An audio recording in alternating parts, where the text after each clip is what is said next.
Bill Phillips leaned back against the headboard of the bed as he looked at the item that had led to the painful situation he now found himself in.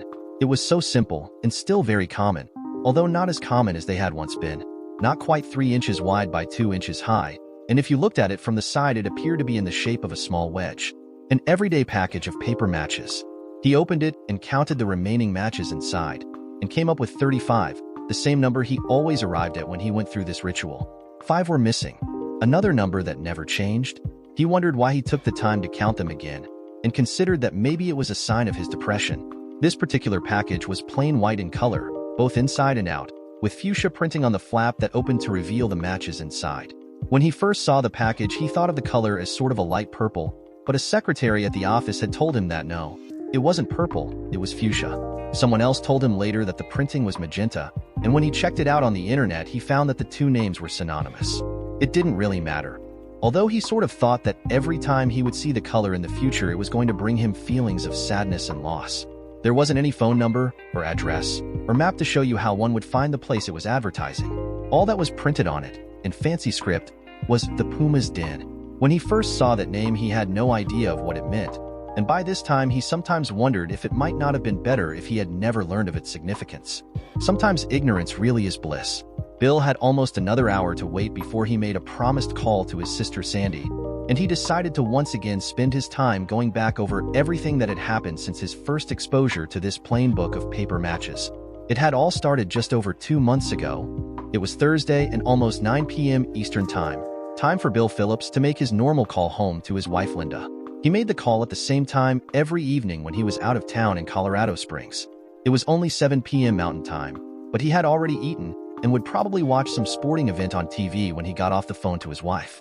Bill Phillips was 37 years old, a ruggedly handsome man of almost 6 feet in height, with brown hair and blue-gray eyes. He knew his wife Linda, who was a year younger than him, would be sitting near the phone just as he was. He could picture her as clearly as if she was sitting there beside him, with her short, dark brown hair, her dark eyes, dimpled smile, and her well-proportioned 5'4" body. He found himself smiling in anticipation of being at home with her again the next night. During the last week of every month, he made a trip to his company's Colorado Springs facility to check, test, and upgrade the computers and servers that his IT department was responsible for. Bill relied on the local manager during the rest of each month, but Bill was the one in the company that had the expertise to ensure that everything was being done according to the specs of the equipment and software manufacturers, and to the strict requirements the board of directors he reported to insisted on. He'd been making these trips for almost 18 months, ever since their company, Abstract Devices Incorporated, had purchased one of its main competitors, a firm that had their offices and manufacturing facilities situated in this lovely city in Colorado. His trips always started the same way, leaving Dayton, Ohio in the afternoon on Wednesday and returning home from Colorado late in the evening on Friday. Full days on Thursday and Friday would ensure that all of the software had been properly upgraded to the latest revision levels, and the antivirus programs were up to date with the latest virus signature files. It was also important that all of the firm's network computers contained nothing but the software they should contain. The two buildings, one for manufacturing and the other containing office facilities, housed several hundred terminals, as well as their controlling servers and the devices interconnecting everything. It took a lot of time to ensure they were all compliant. Their company manufactured electronic devices for the military, and the last thing they would need was a surprise visit by the military that found something out of order with their computer security. It was a given that the military would check at least once per year without giving them any heads up. It was his job to make sure those inspections never found anything that was unacceptable. Bill had phoned Linda on Wednesday evening, letting her know that he had arrived safely and that the weather was wonderful compared to the rain they were experiencing in Ohio. The conversation lasted for approximately 15 minutes, the usual amount of time they would spend on the phone. They had exchanged their normal "I love you" messages at the end of the call, and he had spent the rest of the evening answering corporate emails. Bill finally called it a night about 3 hours later, shut off the television and the lights, and then crawled into bed.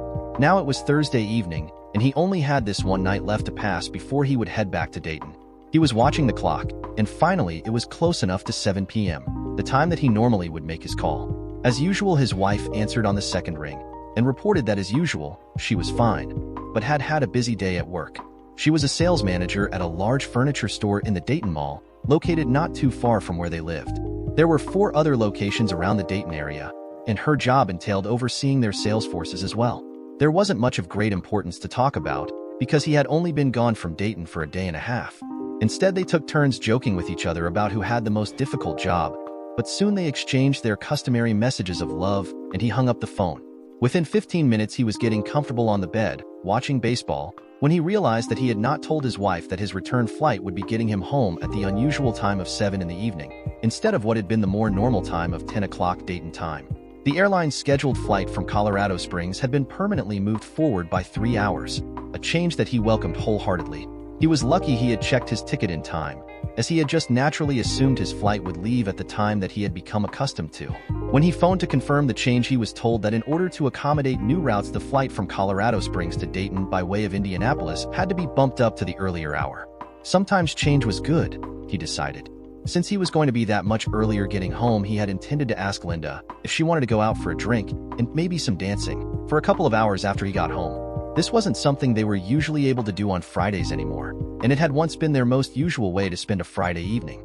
It was 9:20 when he called home for the second time, but this time Linda didn't pick up the phone, and eventually he had to leave his message on the answering machine.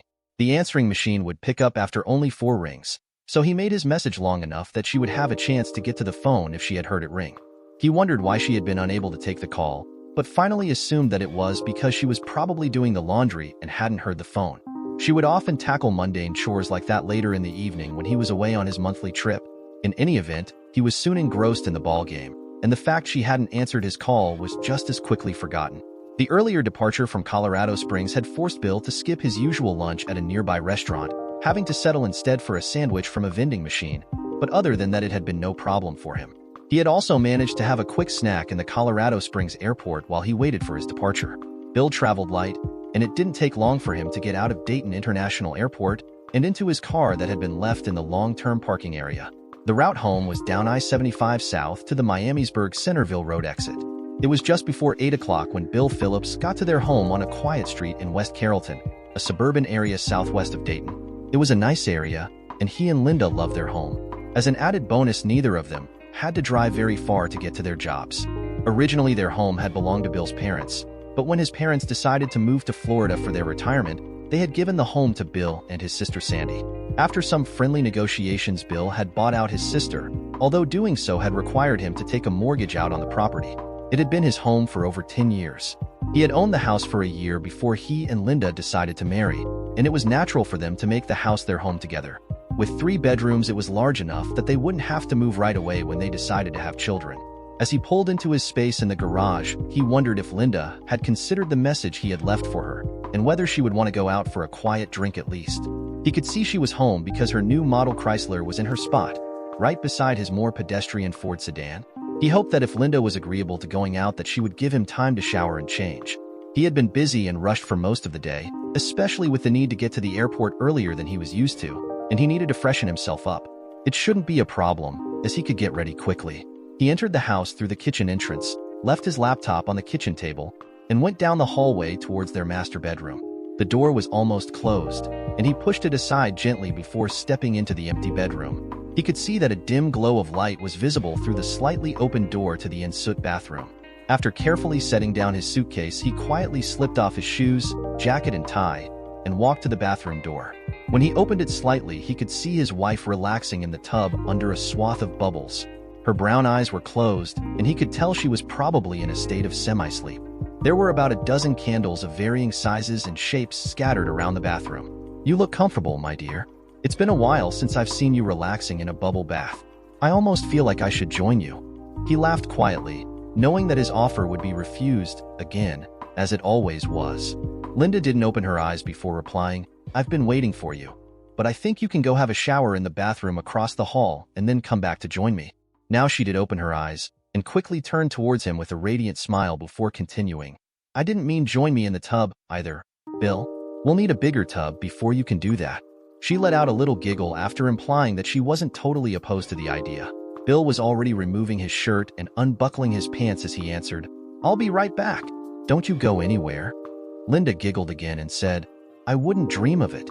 Get back here as soon as you can, and I'll give you your reward for getting home so early." Bill wasn't a rocket scientist, but it didn't require that level of knowledge to realize that Linda had something in mind.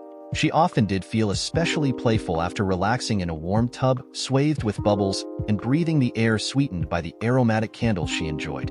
Within 10 minutes, Bill had returned to rejoin his wife in the bathroom. Linda tapped the edge of the tub and said, "Move a couple of these candles and then sit here." She began to move her slender body around in the tub so that she would be facing the spot she had indicated. Linda got near him and kissed him. When the kiss ended, he said, "What prompted the decision to become more adventurous?" "Not that I'm complaining." His wife smiled at him and answered, "I read a long article on how to please your husband in one of the women's magazines, and it mentioned how much men enjoy the full treatment." She paused before adding, "I asked Denise about it too." With the mention of her friend's name, Bill lost most of his smile. Denise Grady was a longtime friend of his wife's, a divorcee who spent most of her time when she wasn't selling real estate trying to seduce any man she came close to. She'd even grabbed his bum in front of Linda and then had simply laughed at him when he objected. Denise was what his dad would have called a bottle blonde, 38, with a figure that had been enhanced with silicone to give her a 38D chest to go along with her otherwise slim build. She was reasonably pretty, but it was her chest that attracted a lot of men. He just found her willingness to go out with a married man as quickly as a single one off-putting. He and Linda had disagreed more than once about the fact that he disliked having her hanging around with Denise. "So, you're suggesting that I owe Denise a thank you for this wonderful experience we just shared? You know what I think of that idea, Linda." Linda stood up in the tub and began using a hand sprayer to rinse the bubbles from her body before she answered her husband. "I know you don't care for Denise, but she's not so bad." With that said, she started blowing out the candles, a job that Bill joined her in. When they were done, he helped her to step out of the tub and then enjoyed the task of drying her with one of the fluffy towels she had laid out on the counter. Not wanting to continue in the confines of the bathroom, he finally took her hand and led her to their king-size bed. He didn't get any argument. On Saturday morning, Bill was the first one awake. He lay there thinking about the night before, when he and his wife seemed to have tried everything sexual they could think of, and even tried some things twice. They had drifted off to sleep more from fatigue and satisfaction than from anything else. He smiled as he thought about how uninhibited his wife had been. He had been awake a couple of minutes, trying to mentally relive the night before, when he realized that he needed to have a pee. He got up carefully, making sure that he didn't wake up his wife. Once he was in the bathroom, he relieved himself, and then washed up and brushed his teeth. It was as he was putting his toothbrush away that he saw the candles still scattered throughout the room. He began to collect them and put them on the shelf where Linda usually kept them. When he did that, he noticed 5 burned matches stacked on the vanity. At first, he thought that Linda may have scorched the surface with them, but when he picked them up, he could tell that they were damp and that she had probably put each one of them out by running water over them. He added them to the contents of the garbage can and then picked up the book of paper matches that had been lying beside them. He didn't smoke, and normally he would never have a use for matches, so it was somewhat unusual that he took a look at the matches before putting them onto the shelf with the candles. There were a couple of matchbooks already there, ones that his wife must have acquired to use with her scented candles. The matchbook in his hand was very plain, pure white with writing on one side, but no other identifying features. The writing was in a fancy cursive style and simply said, "The Puma's Den." It seemed like an odd name to him, and it was probably for that reason alone that he would be able to remember what had been written on the matches. He placed it with the others on the shelf. It was during his morning coffee break on Monday that Bill remembered the matches he had found on the countertop in their bathroom. He was seated with 4 other men and 2 women, all of them enjoying coffee together as was normal for their group. When there was a lull in the conversation, Bill spoke up. "Has anyone here heard of something called the Puma's Den? I saw the name on some matches, but I can't say I've ever heard of it." His answer was a random combination of the word "no" and the shaking of heads. Within seconds, the conversation in the room had shifted to a new topic. Later in the morning, during a pause in the workday, Bill checked the Dayton and area phone books for the Puma's Den, but he found nothing listed. He was beginning to get curious now and did an internet search with the same results. Most people would have dropped it after that, but Bill was known for his attention to detail on the job, and an unanswered question became a challenge regardless of how insignificant it might have been. It was now firmly in his mind that he wanted to track down the source of the paper matches he had found in his bathroom. As they were having their dinner Monday night, a thought came to Bill's mind, and he asked his wife, "So how did I happen to miss you on Thursday night when I called? Obviously you got my message, and thank God for that, considering the welcome home that I got." He laughed and got up to get some steak sauce from the refrigerator, so he didn't notice the momentary flash of panic that crossed Linda's face when he asked his question. By the time he closed the refrigerator door and was turning to retake his seat at the table, she was ready with her answer. "Just after I talked to you." I went for a shower before bed, and I didn't hear it ring. I got your message in the morning. I gather from your call that this is a permanent change to your return flight." Bill laughed and said, "The woman at the airline that I spoke with says it is a change to their schedule. I was so used to the old time that I am definitely lucky I spotted the change on my ticket, or I would have missed my flight home. I wasn't usually at the airport until well after their new departure time." They continued with their meals and were soon having their dessert, chocolate cake that Linda had baked on the weekend. It was while they were enjoying the cake that Bill remembered the book of matches. "Oh, Linda, when I was cleaning up the candles in the bathroom on Saturday morning, I found a book of matches from some place called the Puma's Den." "What is that? I've never heard of it."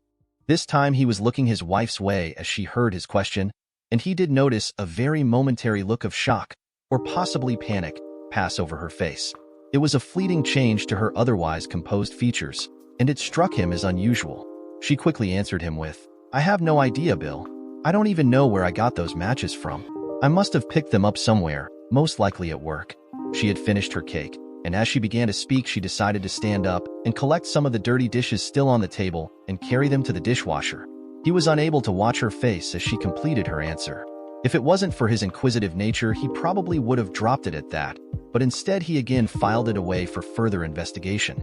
He wasn't sure, but he was almost of the opinion that his wife wasn't telling him everything she knew about the matches. He knew Linda's normal demeanor, something he was used to after almost 10 years of marriage, and her reaction hadn't been what he considered normal for her. The next morning, Bill stuck the book of matches in his pocket before leaving for work, thinking that perhaps someone actually seeing them would be able to identify them more easily. They stayed in his pocket for most of the day. It was late that afternoon when he was reminded of the matches, after he stuck his hand into his pocket to retrieve his pocket knife. He had a chip in one of his fingernails that was annoying him, and he wanted to pare it away with the knife. When he felt the matches, he took them out of his pocket and looked at them once again. A few minutes later, when he went into the outer office, he brought them out again and asked several of his coworkers if they recognized them. No one did, and about all he learned was that the printing was done in the color fuchsia, although someone else in the office argued that it was magenta. During the last half hour of his day, he had to drop in at the technical services department to advise them of a new software version that would have to be installed on each individual computer in the building. It's not a job he would actually be doing himself. He had technicians to do the job. There were 3 technicians in the office at the time he arrived, and just before he left, he took out the matches and asked if anyone knew where they were from. Jason and Carl, 2 men in their 50s, took a quick look before shaking their heads and then going back to their work, but Jim, a young man who had been hired only a month before, right out of college, grinned when he saw them. "Oh yeah, I know that place." Jim looked closely at Bill before saying, "Where did you get them? I would very much doubt that you were there." He chuckled after saying that. Bill was a bit confused and said, "Why do you doubt that I would have been there?" The young technician grinned again and replied, "You're not a match with their clientele. You're either the wrong age or the wrong sex." This confused Bill even more, and he said, "I think you'll have to explain it to me, Jim. I found these matches, and I was curious about them. I'm not even sure what this name signifies. Can you enlighten me?" This time Jim laughed before answering, "Well, a puma is a wildcat, but it's also another name for a cougar." He looked at Bill to see whether this triggered a reaction, and when he saw that Bill's face hadn't registered any recognition, he continued, "You know, a cougar. It's what they call an older woman that likes chasing younger guys." The Puma's Den is a bar on the east side of town. It's on Indian Ripple Road, just after it changes from East Dorothy Lane, just west of where I-675 crosses. A belated look of understanding had appeared on Bill's face, and he asked, "Have you been there? You seem to be pretty well acquainted with it." "I tried to find out what it was, but I couldn't even find it in the phone book." The technician answered, "Oh yeah, I was there a few times. I got more than one bruise on my butt from being pinched by an aggressive cougar. I had more than a couple of them take me home for the night. Actually, I went home with one of them every time I was there. Then I met my wife, and I quit going to the Puma's Den. I hadn't thought of it for a couple of years. Talking about it brings back some old memories. As for not finding them in the phone book, the place is sort of playing on the privacy angle. They don't even advertise on their sign that it's a bar, and the sign is pretty small. I think they depend on word-of-mouth advertising. One of the guys in my dorm told me about it." He could see that Bill was quite interested, although he also seemed to have paled and become strangely concerned, and so he continued, "It's like I said, you're the wrong age or the wrong sex. Their clientele is single or divorced women from about 35 to probably 60, along with young guys. They call them cubs, up to their mid to late 20s. Bill interrupted and said, "Did you say the young guys are called cubs?" He thought for a second and then added, I guess that makes sense when you use the cougar analogy. Jim continued again. Yep, that's where the name comes from. A lot of the frat boys from Dayton University or Wright State go there to get laid. The ladies usually even buy them their drinks. It's not a big place, maybe room for about 100 or so, but it's usually hopping later in the week. For some reason, Saturday night is not the busiest night. I used to think that Wednesday to Friday were the best nights to be there. He stopped speaking and gave a wry smile, as though he was remembering something their conversation had triggered. Bill had a question and asked, "Is that their only clientele? Older women looking for younger guys? Are they all single or divorced?" "Yeah, I'd say that's all their business caters to. The drinks are pricey, probably because once one of the ladies hooks up with one of the cubs, they generally like to get out of there. There have been some pretty foxy women come in there, and when a guy hooks up with one of them, he wants to get her out of there quickly, before some other guy cuts in on his action." He laughed before adding, "It's a bit cutthroat sometimes. There are quite a few ladies who like to hang around and dance to the jukebox, but they're all there for one thing, and I think most of them leave once they find a guy they want to get to know a bit better, if you know what I mean." A few seconds later he added, "I don't think they check ring fingers at the door, so there probably could be some married women in there, wives interested in getting a little bit on the side." They had pretty much covered the subject, and Bill thanked Jim for the information before he took his leave, sticking the matches back into his pocket. He was worried now, concerned about how Linda had obtained the matches. He couldn't for 1 second believe that she would have been to the place, although her friend Denise Grady sounded like a definite match for the female patrons.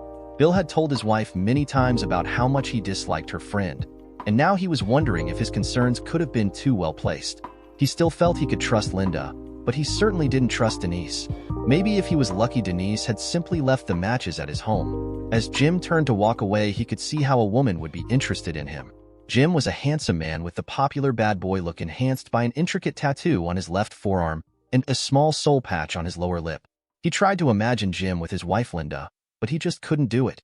Bill got home slightly before his wife that afternoon, and the first thing he did was to put the matches back in the bathroom on the shelf where they had been. Until he thought more about this, he didn't want Linda to realize that he was interested in her paper matches. That evening they went out for supper at the Alibi Club and had a good time together. Linda was even interested in having a drink in the attached lounge after their meal, and they spent an hour and a half there, getting up and dancing several times while they nursed a drink each. When they got home, she once again tried to show him how practice makes perfect when it comes to blowjobs. Once again, he got to taste a trace of himself when his wife tried to swallow his tongue, just as she had swallowed his meat a few minutes earlier. She managed to take his mind completely off the matches and the bar they came from. Bill might not have constantly wondered about the significance of the matches, especially when his wife managed to take his mind off them, but thoughts of cougars and young men and matches were never too far from his conscious mind for the rest of the first 2 weeks that he was home. He realized as time passed that he thought about the situation more and more often, but he was unable to accept the idea or the conclusion that Linda had been to the Puma's den herself. It was also hard for him to imagine how else she had managed to acquire them. Eventually, Bill had come back to the tentative conclusion that Denise must have been responsible for getting the matches, and then had either forgotten them at his house when she visited his wife, or perhaps had even offered them to Linda to use with her candles. He could also imagine Linda asking Denise for the matches to stick on that shelf in the bathroom, so that she would be sure to have a supply of matches when she needed them. At least that is what he tried to convince himself of. He was only marginally successful, though, and his confidence level varied to the extremes.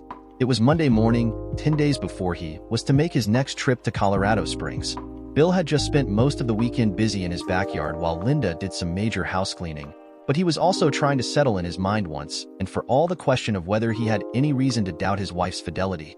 In fact, his concerns had kept him awake for hours during most of the last couple of nights until finally, at 2 a.m. on Monday morning, he had made the conscious decision to try to prove to himself that he had nothing to worry about. With the decision made, he had finally been able to get some much-needed sleep. At just after 10:30 in the morning, he went down to the technical services department to consult with Jason Shields, the senior man in that department.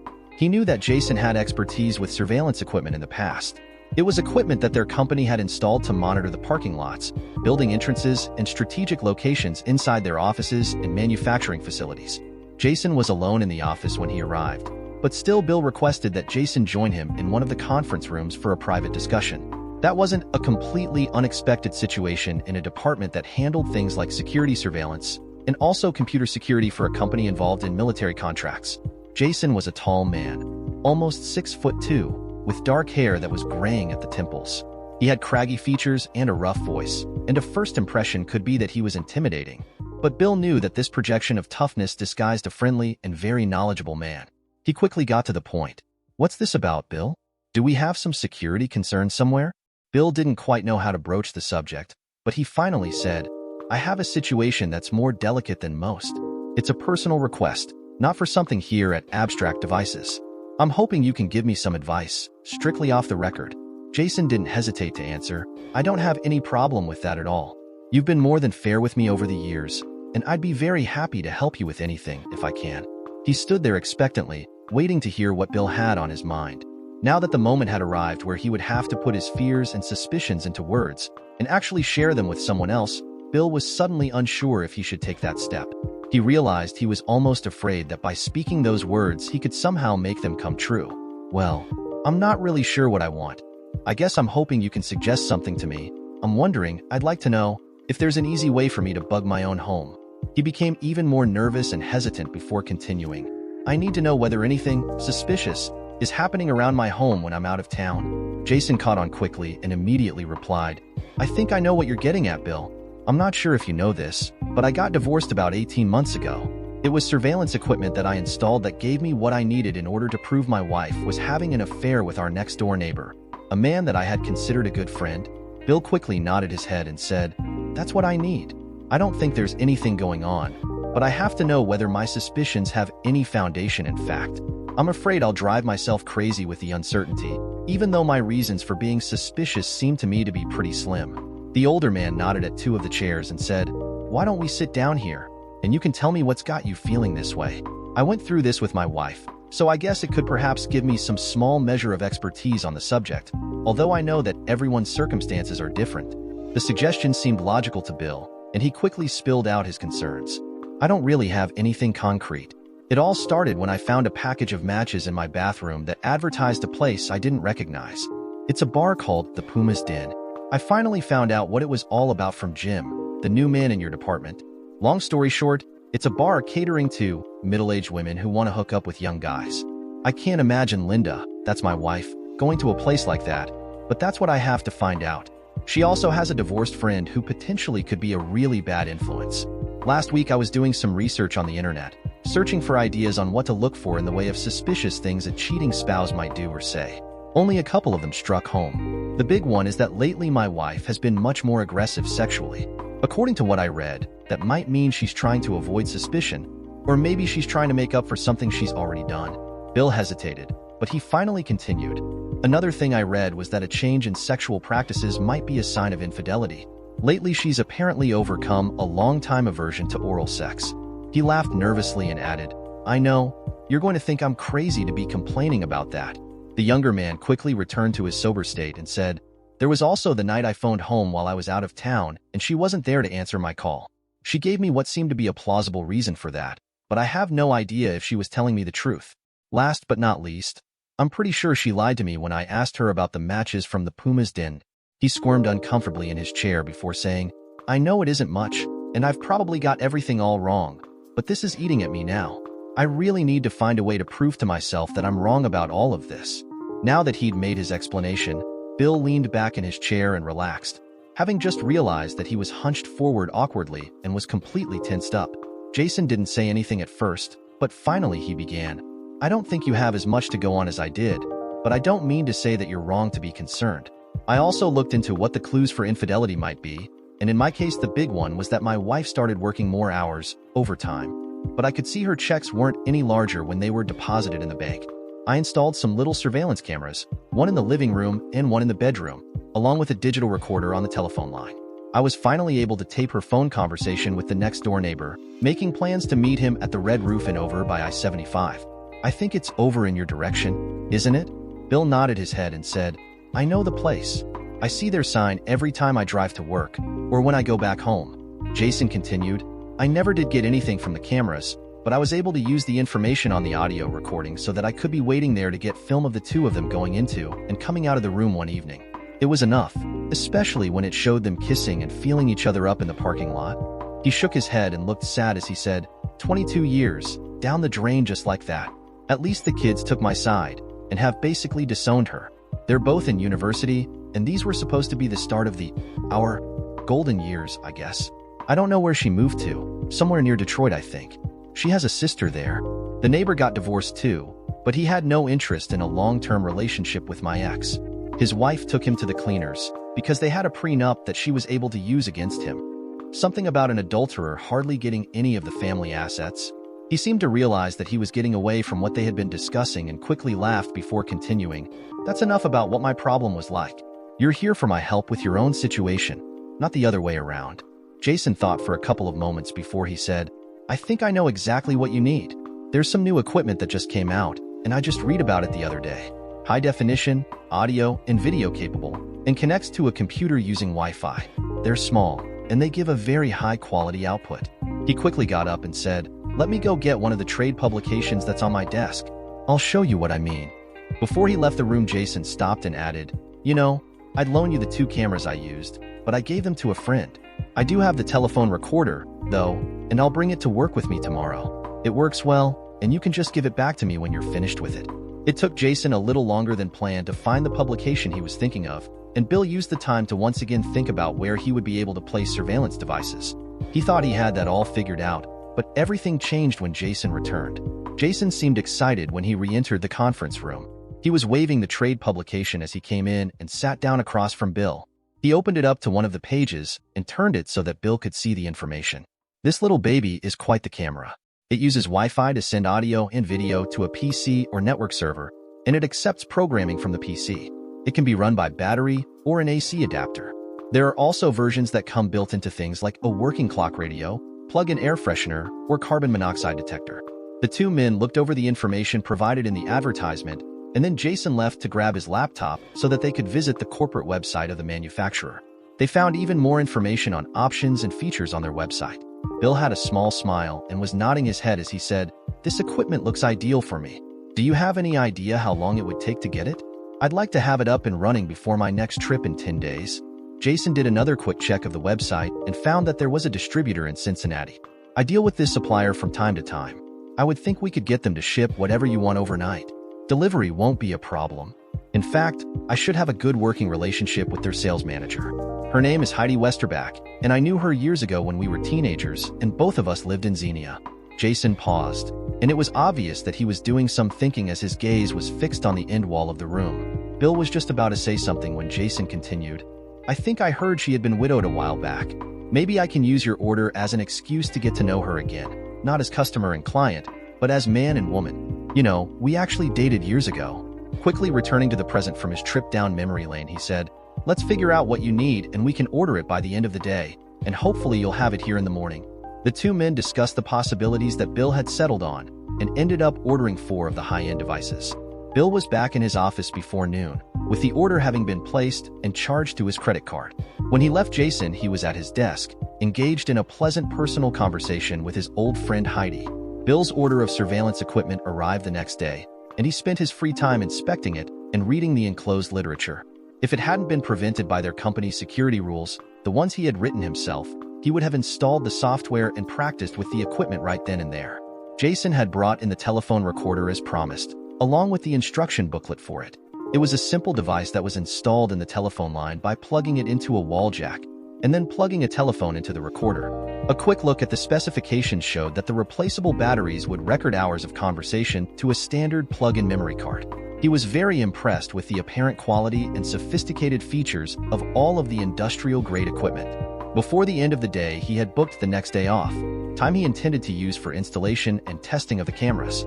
That was how he found himself in a nearby IHOP restaurant the next morning, having a light breakfast while he waited a sufficient length of time to allow his wife to leave their house for her job. He hadn't told her about his day off for obvious reasons, and he hoped to use the time to install and fine-tune the surveillance system. By 9:15, he was back in his house, his car safely hidden away in the garage. It didn't take him long to get started with the installation. The first device was a simple freestanding camera housed in a black metal box approximately 1 inch by 2 inches by 4 inches deep. A short Wi-Fi antenna extended from the back of it, and a small power adapter plugged into a jack in the back as well. This camera was soon attached with double-sided tape to the side of a piece of their stereo equipment in the living room. Its power source plugged into the power bar that the rest of their home entertainment system used. Bill felt that it would provide a pretty good view of the entire living room, the entranceway, and part of the kitchen. His next camera went into their master bedroom. It was a different version of the device and was housed inside a completely normal-looking and fully functional clock radio. He suspected that there was some additional shielding inside to protect the electronics from interference, but otherwise it looked nothing like surveillance equipment. It got its power from the AC plug used by the clock radio, and the only real difference from the standard clock radio it replaced were slight changes on the front of it, and a stubby Wi-Fi antenna that folded out from the back of it. Their old clock radio ended up at the bottom of a box in the garage. Once it was in place, Bill doubted that his wife would even notice it wasn't the original one. Both of them had long since quit using the alarm feature of their clock radio, depending instead on their cell phone alarms. About the only use it ever got was to show them the time if they were to awaken during the night. A third camera, identical to the one he installed in his own bedroom, went into the guest bedroom. It had never had a clock radio in the past, but he doubted that it would attract any significant attention from his wife in just a couple of weeks. In fact, Bill felt it was unlikely that Linda would even realize there hadn't been a clock radio in the guest bedroom. The fourth camera was installed in the recreation room in the basement. They didn't use it very often, usually only when they had company, but he wanted one there anyway. It was another of the non-disguised versions, and he attached it to the side of the TiVo unit on their television stand. If he hadn't known it was there, he likely wouldn't have noticed it at all. Bill had decided to install the telephone recorder downstairs as well because there was an older extension telephone there that was rarely used. The wall jack was located behind the sofa in a location that was completely hidden. When they were all installed, Bill stopped for a cup of coffee and a short break. When that was over, he walked into each of the rooms that now had audio and video surveillance installed, trying to see how well the units blended in. None of them appeared to stand out in any way. It didn't take too long for Bill to install the software and familiarize himself with how everything worked. By noon, he was watching a live feed from his own living room. The picture quality was good right from the beginning. By 1 o'clock, he had pretty well mastered the adjustments available to him to maximize picture quality and properly set up the motion detection. The camera would only come on when it detected motion and would then stay on for 2 minutes after motion ceased. His next test was to enable video capture to his hard drive. When he had everything set up to what he felt would be the optimal settings, he reset the system. It would now wait until motion activated the camera. He decided to test it by going to the kitchen for a snack and then wandering around in the living room for several minutes before leaving the room. He went back to his home office where the computer and surveillance system was set up, waited the requisite 2 minutes for the video capture to stop, and then reviewed the video of himself. The video system worked like a charm, but he could see that the audio could only be pushed to pick up audible conversations within about 15 feet. He took his time, and as a result, almost another hour passed while he worked to set up the 3 remaining cameras, test them, and then review the results of each. Again, everything worked exactly as he had hoped. His final test of the surveillance system was to spend a few minutes in each of the 4 monitored rooms and then review the total results he had obtained. Again, everything seemed to work well. It did occur to him that free space on his hard drive could theoretically be an issue, and he decided to let the system run for a couple of days to test that concern. To test the telephone recorder, he used the kitchen telephone to call his secretary, a simple call to find out whether anything important had come up. As a second test, he called his home number with his cell phone and engaged in a sham conversation with himself. It only lasted about a minute, but he felt that that was enough. Jason had given him a spare memory card for the telephone recorder, so a quick swap of memory cards allowed him to plug the one containing his test calls into his home computer, where he was able to confirm through a set of headphones that the telephone calls had been recorded perfectly. He knew that his wife wouldn't likely be home before 5 o'clock, but to be on the safe side in case she left work early, he decided to leave the house much earlier than that. It didn't happen often, but Linda would sometimes leave work early so that she could avoid the traffic. With everything apparently under control, he reset the capture files, restarted the program, and left for an hour and a half. He spent the time at an out-of-the-way internet cafe, reading news sites while he sipped a cup of coffee. The rest of that week and the following weekend went by smoothly and quickly. Linda didn't notice either of the new clock radios, nor did she give any indication she had spotted the other 2 more conventional surveillance devices. In any case, Bill was ready with an explanation if she questioned either of the clock radios, prepared to say he had run into a good sale when he stopped in for a moment at a discount store. If she spotted either of the other 2 units, he intended to try bluffing his way through it by saying they were an idea of his for home security. He would claim to have heard of a rash of break-ins in the area. The 4 cameras had been operational for the full 5 days, and Bill was a little concerned about how well his hard drive would handle the volume of digital data. He found time to check the free space on his hard drive daily, as well as doing things that he would normally be expected to do on his computer. Late Sunday evening, he swapped the memory cards in the telephone recorder and quickly transferred the sound files to his iPod. It was a capability mentioned in the instruction book, and what he found was that the option performed flawlessly. He didn't bother listening to his recordings that night. Instead, he had decided to check them out at the office the next day. He simply didn't have time to fully check the video files themselves, and actually didn't want to run the risk of his wife catching him while he reviewed a video taken in their own bedroom. He was pleased to note, however, that it didn't appear they would overwhelm his hard drive, especially over the comparatively shorter 3-day duration of his upcoming Colorado Springs trip. On Monday, he made time to visit with Jason Shields, anxious to let him know how well the cameras and their software were working for him, and how well they fit his requirements. "I want to thank you for all your help, Jason. It appears that your friend in Cincinnati carries high-quality merchandise, and maybe you could let her know that someday. Your telephone recorder works really well. I have the sound files for the last 5 days on my iPod, and I've been listening to them already today. So far, everything sounds like normal conversations, thank goodness." Jason shook the hand that was offered to him, and then started grinning. "I should be thanking you, Bill. I spoke with Heidi a couple of times since we placed that order, and we have a dinner date for Friday. I'm going to take off part of the afternoon to get ready and get down to Cincinnati, and I'll pick her up at her condo at 5:30. If we hadn't gotten onto the subject of cheating wives, or in your case a suspected cheating wife, I probably wouldn't have thought of trying to get to know Heidi again. At least not right now anyway. Hell, if I'd waited. Since she is a recent widow, she might have met someone else. You never know about these things." Bill joined Jason for a good laugh about the circumstances and how they had played out. "If everything goes as hoped for by each of us, we both may be very happy about our conversation. You may be reconnecting with Heidi, and I may be exorcising the demons that have been making me suspect Linda." Jason nodded his head in agreement, and the two men parted with smiles on their faces. Both of them knew that by Saturday they would likely know something about what their futures might hold. Later Monday afternoon, at 3 p.m., Bill left work early, ostensibly to take care of some personal business. In reality, he wanted to check on the audio and video files he had been recording since the previous week, verify that they worked properly when left unattended, and then delete them to recover some hard drive space. He had already listened to the entire file that he had transferred from the telephone recorder to his iPod, and there was nothing in any of his wife's phone calls that seemed in the least way suspicious.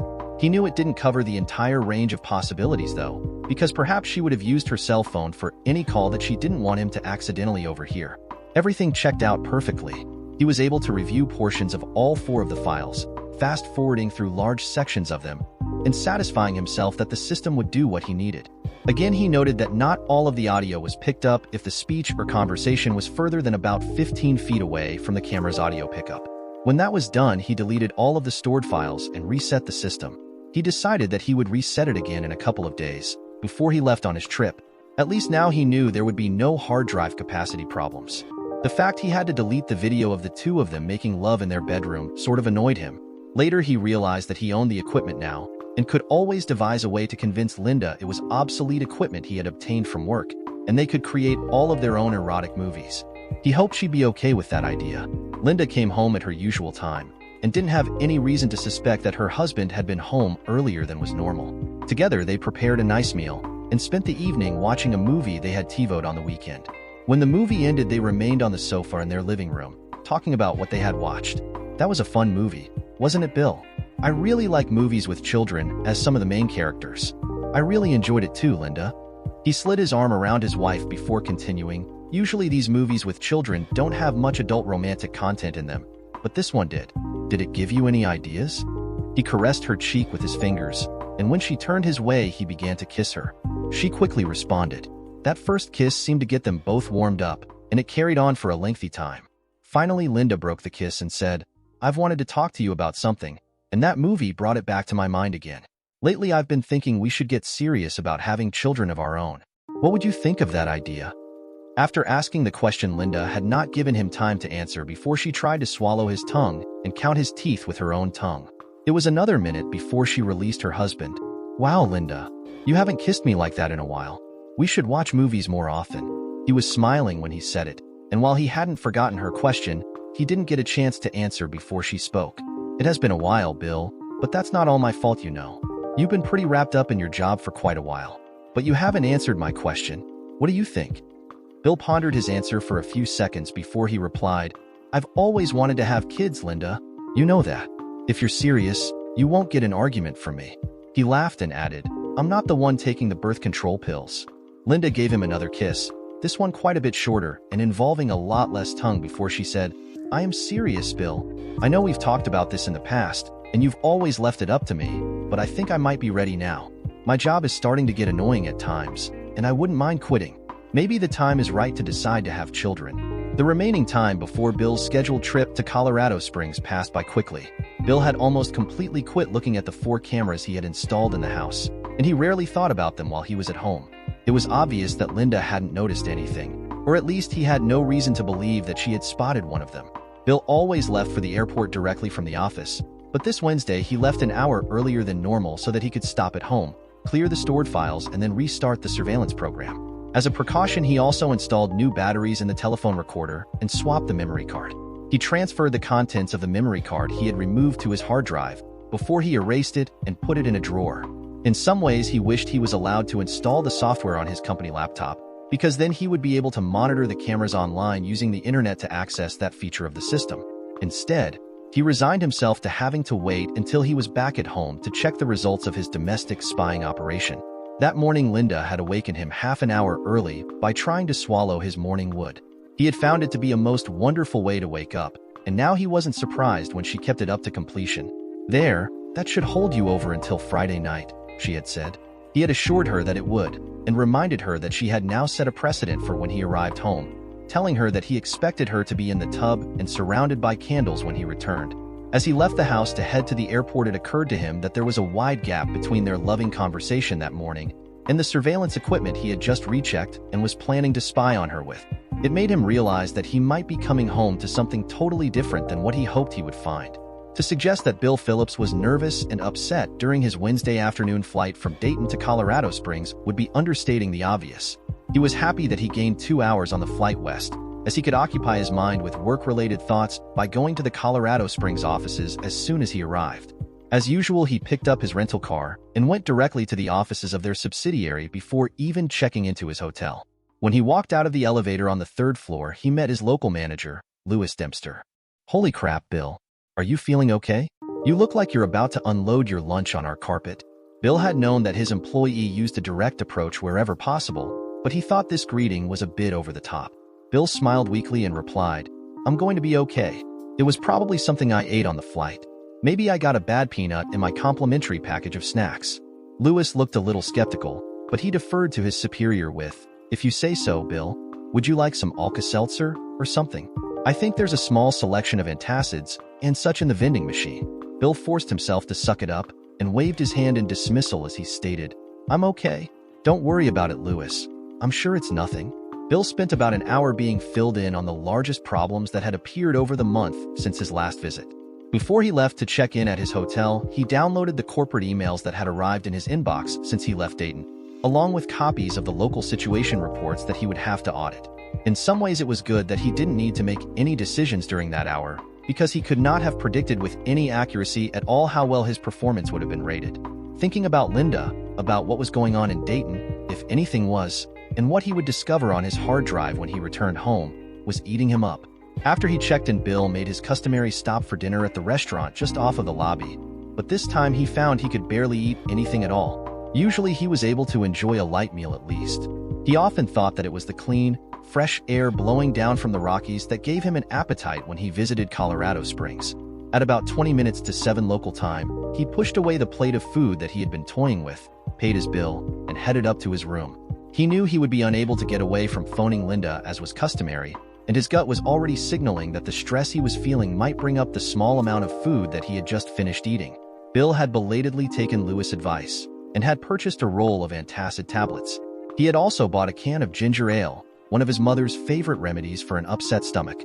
Before he made his call, he chewed 4 of the tablets and swallowed them down with half of the soft drink. He wasn't sure if it was his amateur attempts at self-medication or just his desire to take control of his own body, but by the time he dialed the phone at the appointed hour, he wasn't feeling too bad. On the second ring, the phone was answered with, "Hi honey, how was your flight?" Linda often answered the phone that way when he called, showing him that she expected the call to be from him. "Hi to you too, dear. My flights were fine, as usual." Even though he tried to prevent himself from saying it, he continued with, "Aren't you afraid to answer the phone like that? What if it had been your boyfriend? He'd wonder what you're talking about. Bill, how can you say that? Don't even joke like that. You know I don't have a boyfriend. She seemed genuinely put out by his comment. The fact was that it took Linda a couple of seconds longer than Bill felt it should to come back with that answer. That thought started to bring back the queasy sensations in his stomach. I'm just joking, Linda. Don't be upset. He felt it was all he could say, and then quickly took another large swallow from the can of ginger ale. Linda laughed lightly, apparently willing to let the moment pass. I'm certainly glad that you don't have to take that later flight home anymore. It's going to be nice to have you home early this week. Their conversation carried on from that point with more normal topics, but Bill was really not thinking about what was being said. His mind was fully engaged with trying to suppress his out-of-control emotions. Bill had spent the 2 hours after his call home sitting in front of the television set, and an outside observer would have felt that he was engrossed in the baseball game that was featured on it. In reality, he was sitting there thinking about the same topic that had occupied his mind for too many days. He had once again gone over everything that had transpired since his last night in Colorado Springs, the night he had phoned home and talked to the answering machine. He was especially concentrating on the surveillance system he had installed, wondering if he had reset it properly, worrying that maybe his PC would fail. He didn't think that he'd be able to wait another month to find out the truth about what was, or wasn't, happening at home while he was out of town. Finally, at a time that was very close to his normal time to go to bed, he did just that. The time difference meant that there was still a lot of light outside, although the sun had dropped behind the Rockies. There was a noticeable difference, though, in how quickly it got dark in Colorado Springs compared to what he was used to in Ohio. He had gotten into bed expecting that he would probably toss and turn all night, replaying every thought that had already gone through his mind during the day, but it didn't work out that way. He was asleep very soon after his head hit the pillow, probably as a consequence of the exhaustion he felt. Luckily, his stomach had settled down, and one of the last thoughts he had before sleep overtook him was wondering whether it had been the antacid tablets or the ginger ale that had done the trick. Because of the time difference, Bill awoke very early the next morning. He felt refreshed, and for some reason the worries of the previous day seemed to have mellowed. He knew that if his worst fears had been realized during the night while he slept, there was little he could do about it now. After a hearty breakfast, one that was likely brought on by the loss of his appetite the day before, he headed for the local office, resigned to the fact that he would be busy all day. When he stepped off the elevator, Louis Dempster was waiting for him. It sometimes seemed to Bill that Louis must have a spy on the ground floor that warned him when his supervisor was coming in the door. It was either that or the man must have spent his days prowling the hallway near the elevator doors. Well, Bill, you look a lot better this morning. Are you ready for a busy day? I'm feeling much better. It must have been something I ate. I didn't get much time to look at the reports I took with me, so the day is going to be even busier than usual for me, I'm afraid. The two men walked down the hallway to the conference room that they normally use during these monthly visits. Besides being quick to speak his mind, Bill was also aware of the fact that Louis always tried to get on his good side. It was normal for him to get the door for Bill, and he did it again this time as they entered the conference room. In Bill's mind, it bordered on ass-kissing, but because it wasn't blatant, he was still undecided on that even after all the months that he had come to work in Colorado Springs. The days sped by for Bill as he worked hard to keep his mind on the job at hand, and not on the video surveillance files accumulating on his computer in Dayton. As a result of the hard work they both did, they were slightly ahead of schedule by the end of the day. Bill's stomach was still feeling normal, and this time he was able to actually finish his meal before heading up to make his nightly phone call. At the stroke of 7 o'clock, he dialed his home number and was greeted by the familiar voice of his wife after the second ring. She was very upbeat, and neither of them mentioned Bill's comment about her having a boyfriend that he'd made the night before. They talked for almost 10 minutes before it came time for them to end their call. This time it was Bill who instigated their last exchange. Well, honey, I guess I should let you go. I don't really have anything else to add, except that I love you, and that I hope you can get right into bed after this call is over. Bill thought that Linda seemed to be a bit flustered as she replied, I'll be going to bed shortly, honey. I love you too. I know it's too early for you to go to bed, but you have a good night's sleep. Goodbye, dear. Good night, Linda. Bill didn't awaken on Friday morning until the cell phone alarm woke him up. Unlike the night before, he had spent a restless night after lying there for hours with his thoughts torturing him. One little stutter in Linda's reply to his last statement to her had unnerved him completely. Instead of being at ease, he noticed his stomach was already bothering him. Louis had immediately noticed the difference in his demeanor, and once again commented loudly on it. Once again, Bill managed to brush off his concerns. and the two of them quickly got to work on the remaining issues they had to address before he left Colorado Springs to return home. The day once again whizzed by for Bill, and he and Lewis actually finished their work ahead of time for a change.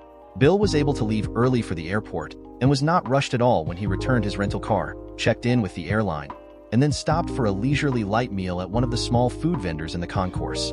He had even managed to temporarily banish his worries about Linda and what he would find in his surveillance videos and on the telephone recorder. There was nothing he could do about it, not at this time anyway.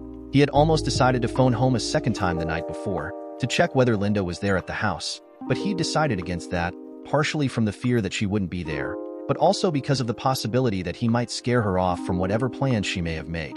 He hoped he could settle it one way or the other, because he really didn't think he could go through the stress for another month. The possibility that she was cheating on him, but just coincidentally not on this particular week, had also crossed his mind. He knew that if there was nothing on the videos or telephone recordings, it didn't actually guarantee everything was fine, but he decided he would wait until he'd proven that before he decided what to do next.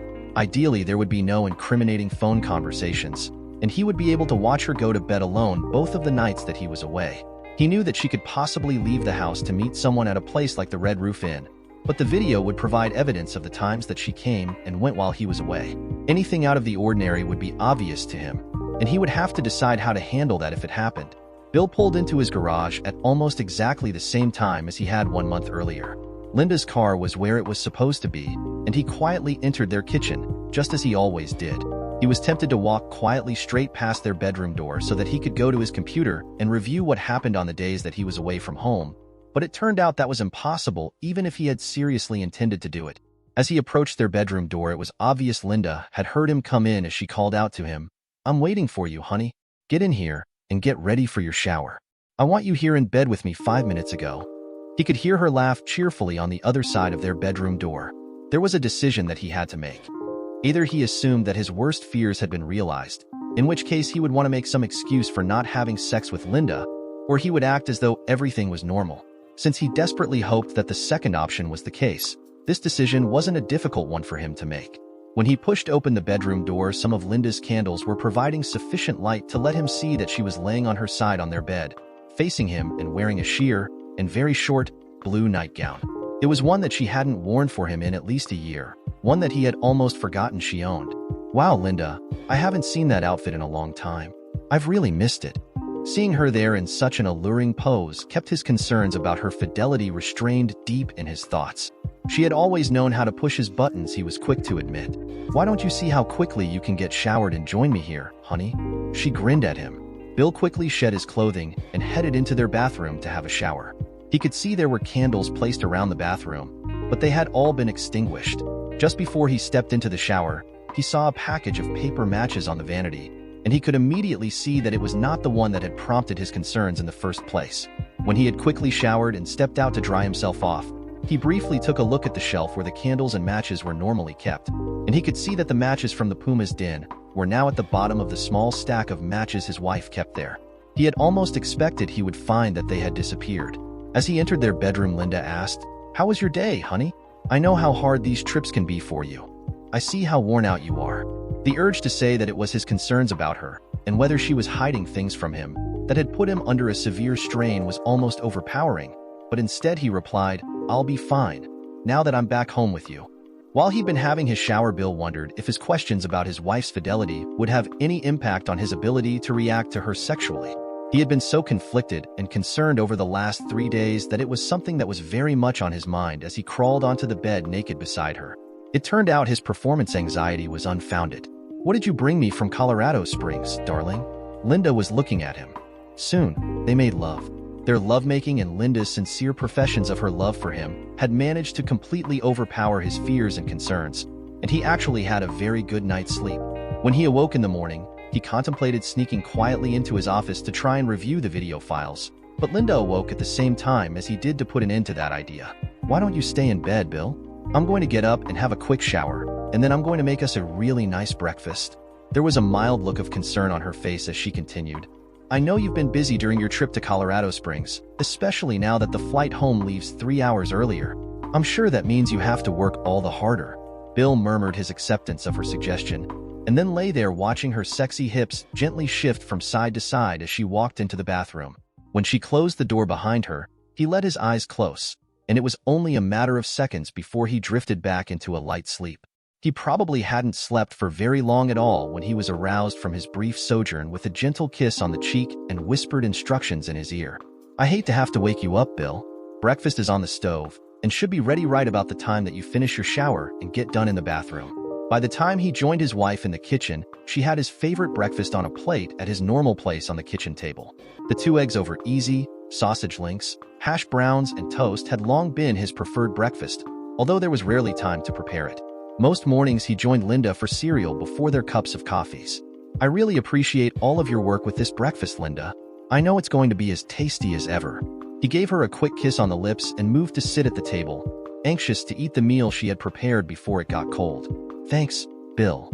I wish I had the time to make you a breakfast like this every morning. You do deserve it."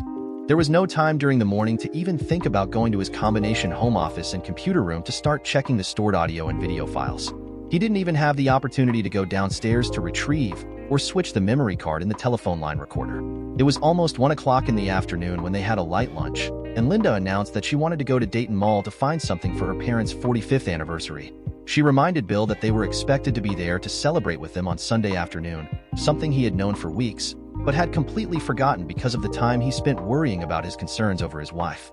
They briefly discussed possible gifts, but in the end, he left it to Linda's judgment. Linda left for the mall at about 1:30, and just before she went out the connecting door to the garage, she warned him that it might take her a little while to find just the right gift. He quickly told her to take her time, realizing that the opportunity to check the results of his surveillance system was now at hand. The moment that Bill heard the sound of the garage door closing, he got up from the kitchen table and started purposefully walking towards his computer room, apprehension and anxiety his most prominent emotions.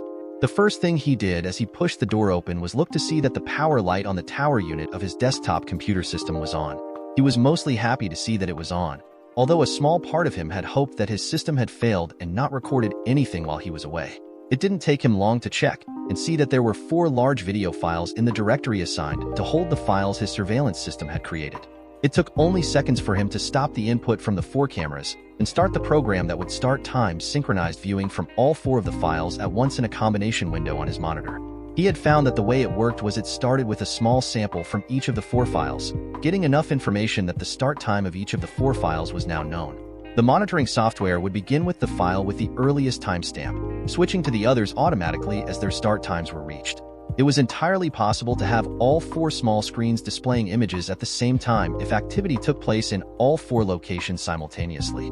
Bill was also able to fast-forward through the files, with each of the 4 screens displaying a sequence of still photos as they sampled the video files. If there was a particular camera that captured his attention, Bill simply had to click on the small screen to enlarge it so that it would fill the full window. He could then continue at fast speed, displaying a slideshow-like series of images, or he could begin watching the video at normal speed. In the enlarged mode, a time and date stamp appeared in the lower right-hand corner of the window. He started slowly, watching images of himself as he left the house on Wednesday after resetting the system, and then proceeding to let the 4 small screens roll by quickly. Periodically, he stopped an active image to check the timestamp, finally letting all 4 of them scroll by at normal speed as the time approached 9 p.m. on Wednesday night. He was able to watch his wife take the kitchen phone and could actually pick up enough words to recognize parts of the conversation they had that night. He was mostly interested in what happened after the call, but as he watched the video scroll by, it was obvious that after his wife had hung up from his call, she had gone about perfectly normal activities, straightening up in the kitchen and their bedroom until finally, at 10 o'clock in the evening, she undressed, left to have a shower, and then got into bed. 2 minutes after she reached up to turn off the bedside lamp, the video ended. After a very brief time when all 4 screens were black, new activity began in their bedroom. When he enlarged the screen, he discovered it was now Thursday morning, and his wife was getting up at her normal time to go to work. By 8:45 she was gone, and all of the video screens were black again. Images once again returned quickly, and a quick check showed him that it was video of his wife returning from work at her usual time of 5 p.m. Once again, everything was normal until, while he was speeding through at a fast pace, he realized unexpected things were showing up. He quickly stopped the playback and carefully reversed to the start of the unexpected action.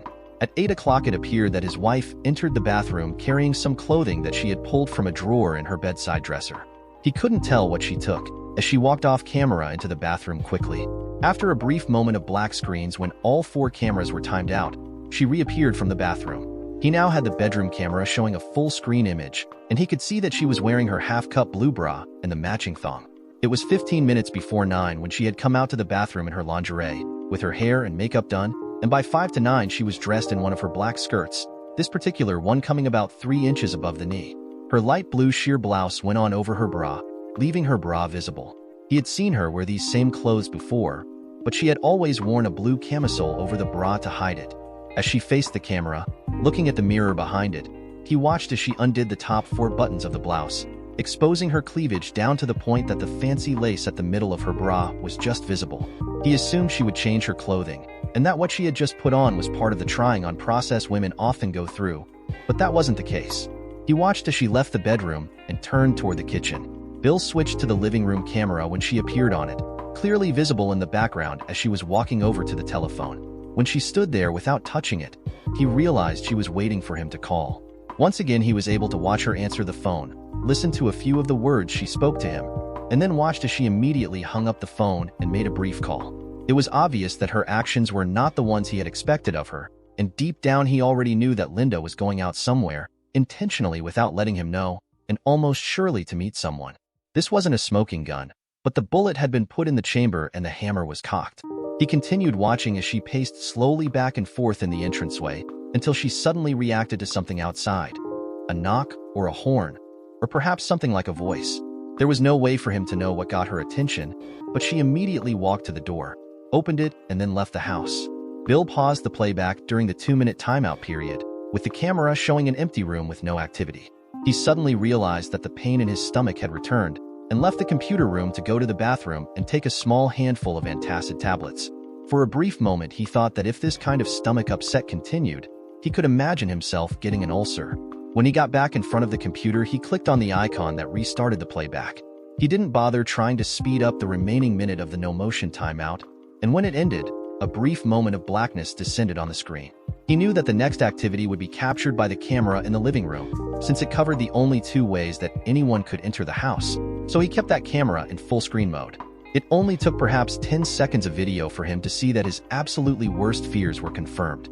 He watched as 4 people entered the house: Linda, her friend Denise, and 2 young men he didn't recognize. He froze the screen for a few seconds, attempting to get his breathing under control, and noticed that the timestamp showed it was just minutes before midnight when the 4 of them entered the house. In the next 5 minutes, he saw things that he hadn't even considered in his worst-case scenarios. Denise and one of the young men moved into the living room, clearly visible perhaps 10 feet in front of his camera. Linda and the other man, blonde-haired and wearing a Dayton University jacket, soon joined them. Bill periodically froze the screen so that he could absorb the details in front of him.